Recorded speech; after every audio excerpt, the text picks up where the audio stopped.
Assalamualaikum warahmatullahi wabarakatuh. Perkenalkan, saya Beta Putri Kumalasari dengan NIM 8588645116. Saya dari Pokjar UT Salut Blitaraya. Hari ini saya akan mempresentasikan tentang peran ontologi, epistemologi, dan aksiologi dalam membentuk dasar-dasar filsafat ilmu. Presentasi ini saya kerjakan untuk tugas 1 mata kuliah filsafat ilmu.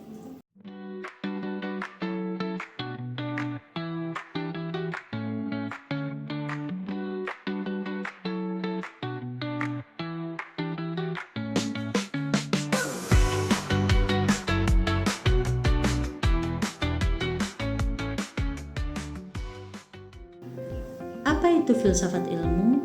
Secara etimologis atau asal-usulnya, filsafat sendiri berasal dari bahasa Yunani, yaitu philosophia, yang berarti cinta dan kebijaksanaan. Sementara ilmu merupakan sebuah pengetahuan tentang sesuatu yang diperoleh melalui proses belajar. Jika kita gabungkan, dapat diambil pengertian bahwa filsafat ilmu merupakan cara berpikir kritis tentang ilmu itu sendiri, tidak melalui isi ilmu namun mempertanyakan dasar, metode, dan tujuan dari ilmu tersebut. Filsafat ilmu biasanya membahas tentang ontologi, epistemologi, dan aksiologi yang disebut sebagai 3 pilar utama yang menyangga seluruh bangunan ilmu pengetahuan. Tanpa ketiganya, sebuah pernyataan tidak akan dapat dikategorikan sebagai ilmu yang valid. Lalu, apa itu ontologi, epistemologi, dan aksiologi? 1. Ontologi. Ontologi merupakan sebuah pondasi utama dalam filsafat ilmu karena dia menetapkan peta tentang apa yang dianggap nyata dan layak untuk diteliti. Sementara itu, Surya Sumantri JS 2007 juga mengemukakan bahwa ontologi merupakan apa yang akan dikaji dalam ilmu pengetahuan atau hakikat yang akan dikaji. Apa di sini dimaksudkan untuk mengenal objek dari suatu peristiwa. Peran-peran ontologi dalam menetapkan objek kajian ilmu.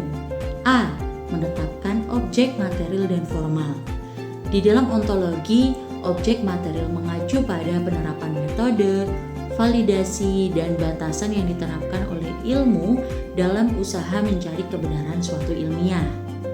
Sedangkan objek mengacu pada sejauh mana sifat keilmiahan yang dicapai sehingga dapat membedakan mana kebenaran yang dianggap ilmiah dan mana yang hanya bersifat pendapat atau opini saja.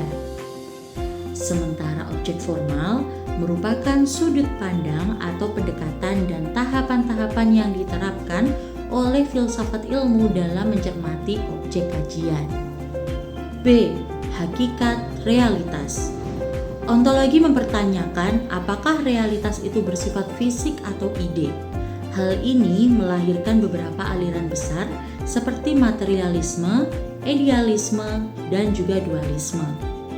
Tanpa landasan ontologi yang jelas, seorang peneliti akan bingung menentukan apa yang sebenarnya dia teliti.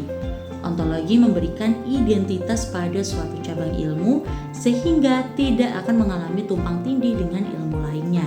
Selanjutnya yang kedua adalah epistemologi. Istilah epistemologi berasal dari bahasa Yunani yaitu episteme atau pengetahuan dan logos, ilmu atau teori. Secara sederhana, epistemologi merupakan pembelajaran yang asal-usulnya sebuah pengetahuan, kebenaran pengetahuan, dan bagaimana pengetahuan itu dikatakan benar. Lalu, bagaimana ilmu diperoleh? Manusia mendapatkan pengetahuan melalui beberapa pintu utama, seperti A. Rasionalisme, menekankan pada akal budi. B. Empirisme, menekankan pada pengalaman indrawi. C. Intuisi atau pengetahuan yang datang secara tiba-tiba tanpa melalui proses penalaran yang sadar. Dan D. Otoritas, pengetahuan yang diterima dari pihak yang dianggap ahli. Lalu bagaimana dengan metodenya? Untuk mengubah informasi menjadi ilmu yang sistematis, digunakan metode-metode penalaran tertentu seperti deduktif, induktif, dan juga abduktif.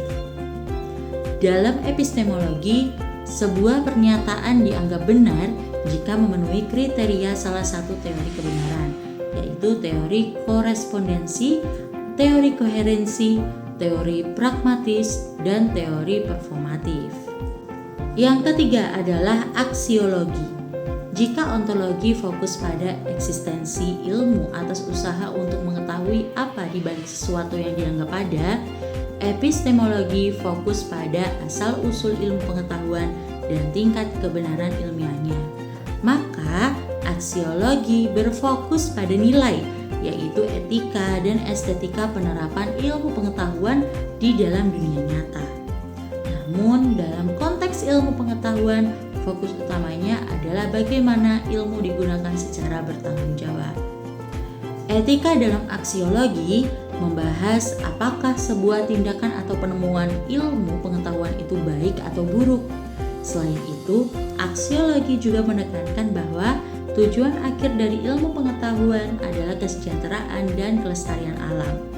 Ilmu dianggap sia-sia atau bahkan berbahaya jika tidak memberikan manfaat praktis yang positif. Kesimpulan yang bisa kita dapatkan adalah peran ontologi, epistemologi, dan aksiologi sering disebut sebagai 3 pilar utama yang menopang bangunan ilmu pengetahuan. Mereka bekerja secara berurutan dan sistematis, mulai dari apa yang dikaji, bagaimana cara mengkajinya, hingga untuk apa kajian tersebut dilakukan. Jika salah satu pilar hilang, maka bangunan ilmu pengetahuan akan runtuh atau kehilangan maknanya. Baru saja kita membahas tentang peran ontologi, epistemologi, dan aksiologi dalam bentuk dasar-dasar filsafat ilmu. Saya Beta Putri untuk diri, terima kasih. Wassalamualaikum warahmatullahi wabarakatuh.